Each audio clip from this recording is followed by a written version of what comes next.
If you don't know, now you know. Now you're more in the know with yours truly, Josh Morin. We are having some technical difficulties over here. Right off the get-go, it has been so long, maybe I just forgot how to podcast.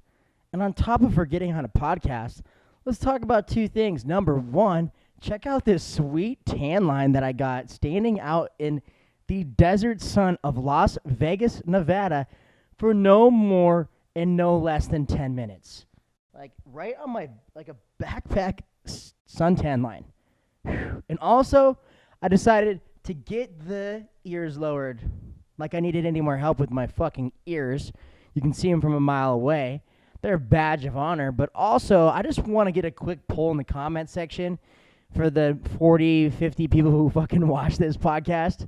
Have you ever heard the term getting my ears lowered for getting a haircut? If you have, comment below and say you've heard that term. And be sure to like, comment, and subscribe to Mor-In The Know podcast.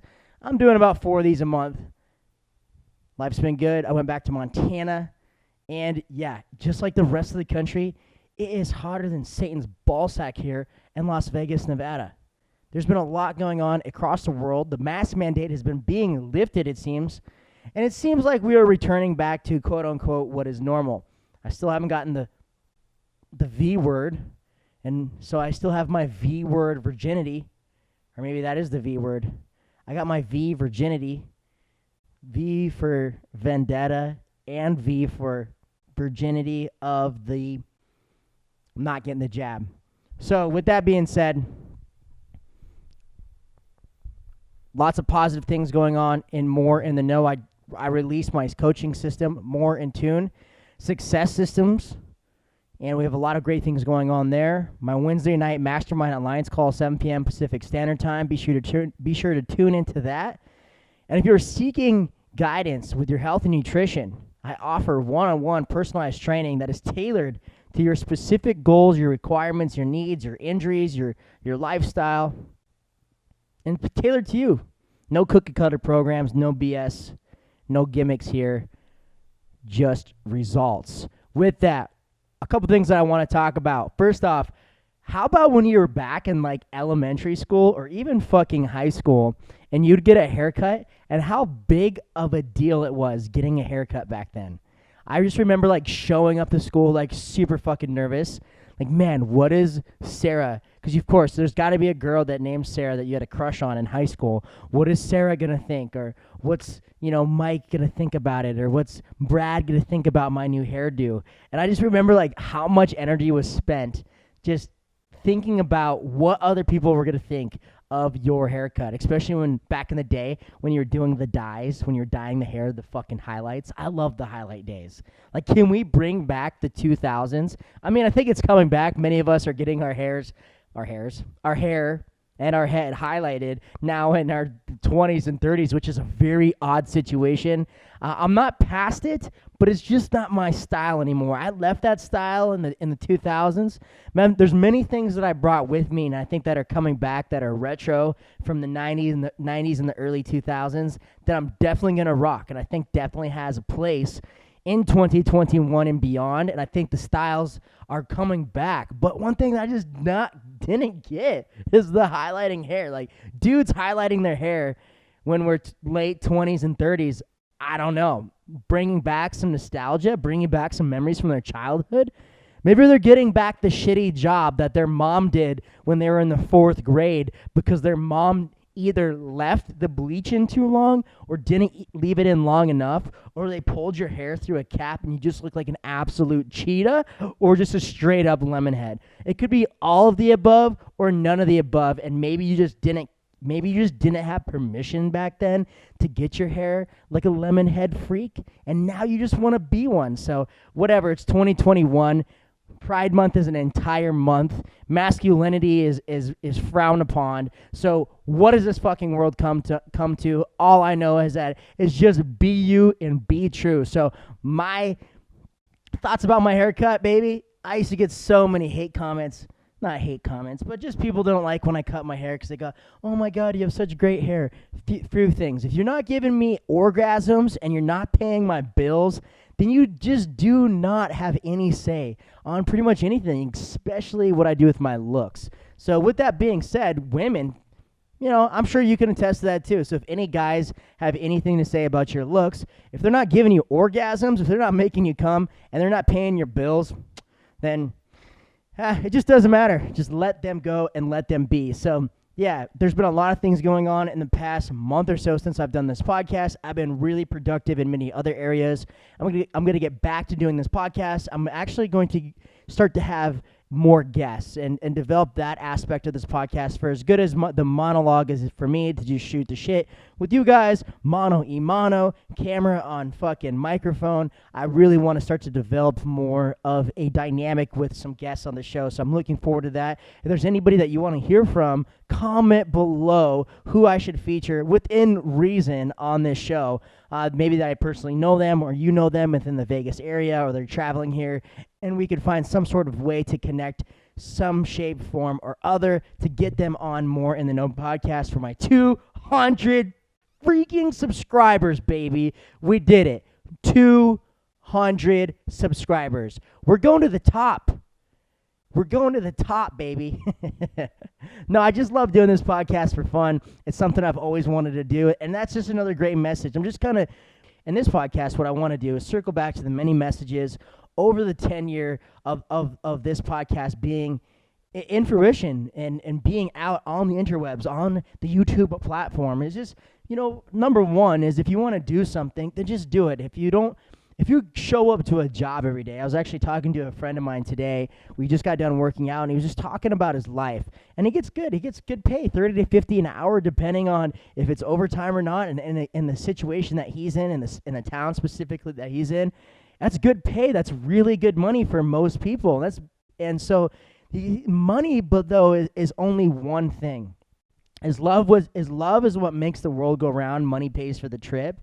So if you're not genuinely happy doing what you're doing, and if you don't have some sort of purpose, then it's going to be really tough each and every single day to show up. And what I mean by show up is not bringing yourself, but what I mean is by showing up emotionally, by showing up on an energetic field each and every single day with intention and with purpose.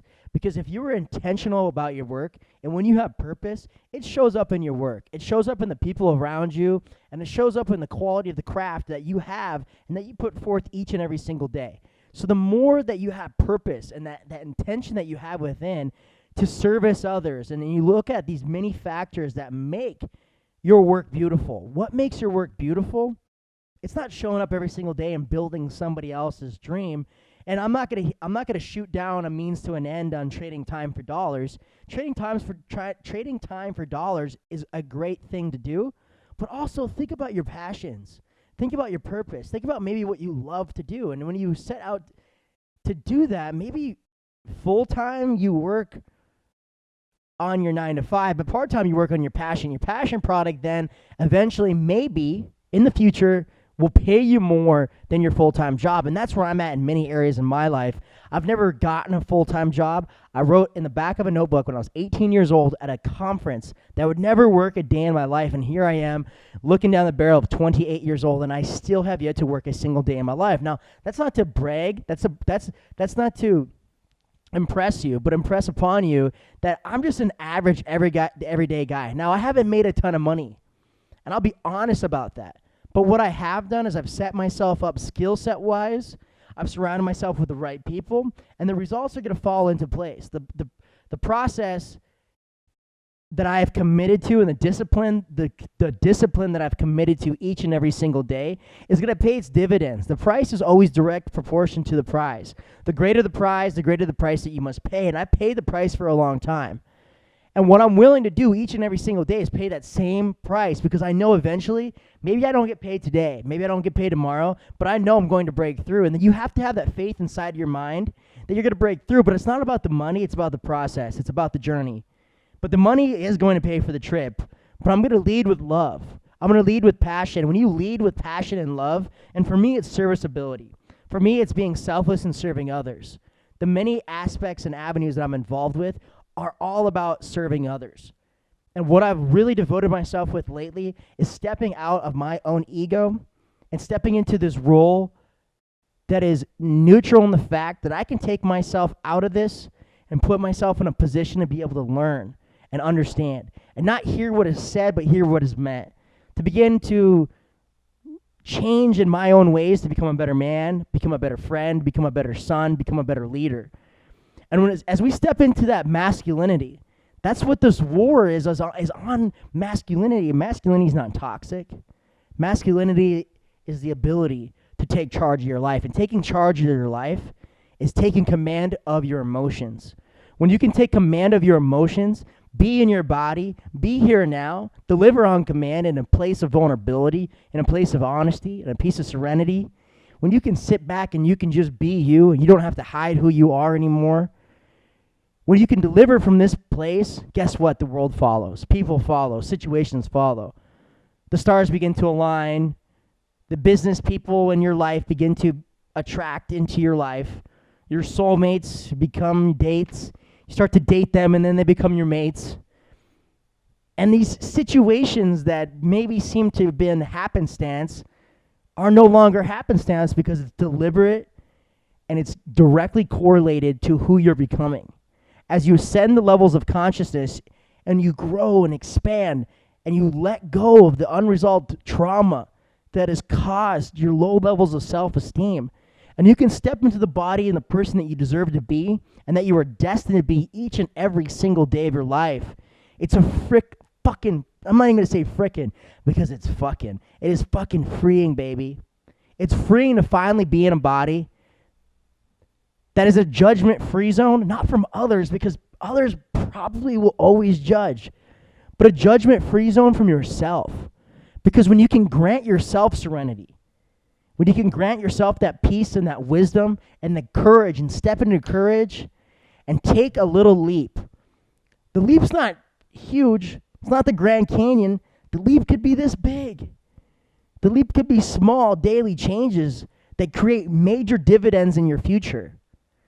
So revisiting many of these topics I've talked about over and over again is for the people who this reaches. My message is go out and do it. If you want to start a podcast, do it. If you want to build dollhouses, do it. If you want to be an artist, do it. If you want to sing songs, write music, do it. But do it with passion. Do it with love. And whatever you're doing, do it and be fully committed. Don't half-ass anything. Fucking give it all your ass, baby. Give it every cheek. Give it both cheeks. Clap them, motherfuckers. And give it everything that you have. Because we ultimately have one life, and that's what drives me each and every single day, and that's why I'm going to close this off is I'm grateful. People ask me, how do you have so much energy? Why are you doing what you're doing? You're not even getting paid for a lot of the things that you're doing. It's not about the money. It's because I'm grateful. I'm grateful that God has granted me another opportunity for this day. 86,400 seconds, 86,400 opportunities to have a soul, to be a soul having a human experience. The human experience is absolutely out of this world. It is the biggest trip that we can all experience in our life. We want to do psychedelics, we want to do drugs, we want to elevate ourselves. But the human experience, that's the biggest trip that we could ever go through. And with that, I'm grateful. I'm grateful to have this soul-having experience, this soul-having human experience, which grants me such opportunity to feel love, to feel this love and feel this purpose and feel this passion inside of my bones every single day. And I'm attracting that on all levels with people, mates, dates, business partners, opportunities I'm involved with, situations out of my business and in my personal life. And it's all relevant to who you're becoming as a man, as a woman, as a daughter, as a son, as a husband, as a wife. Take command of your life. Take command of your life. You'll never look back and regret it. Your friends will thank you for it. Your family will thank you for it. Most importantly, you'll thank yourself for it, because on this day, when you decide that today's enough, enough's enough, baby. Today's going to be the day, and you're not going to wait till Monday anymore. You don't make up and justify these stories in your head, how you're going to wait until the grass is green, until the stars align, until Mercury's in 5 different retrogrades. When you decide that today's the day, guess what? That's the fucking day, baby. You're going to look back. April 1st, 2019 was the day I got clean and sober. I've never looked back. I've never looked back because the pain was no longer worth the pleasure. I left that in the past, and I decided I was gonna let a new life. God was gonna grant me so much more in this new life. I wasn't giving up anything. I was gaining so much more by just fucking letting go of something so small that I was holding on to for so long. You're not the shame. You're not the guilt. You're not the rejection, the abandonment that you felt in your past. You're not your traumas. You're not any of that. You are you and you are free. And with that being said, thank you for tuning in to More in the Know podcast. Woo, baby. It's hot in here. I'm about to turn on my air conditioning. I can't have that AC running because it'll pick up on the microphone. And with that being said, please like, comment, share this podcast, and subscribe to More in the Know. Because if you don't know, now you know. Now you're more in the know with yours truly, Josh Morin. You guys have a beautiful day.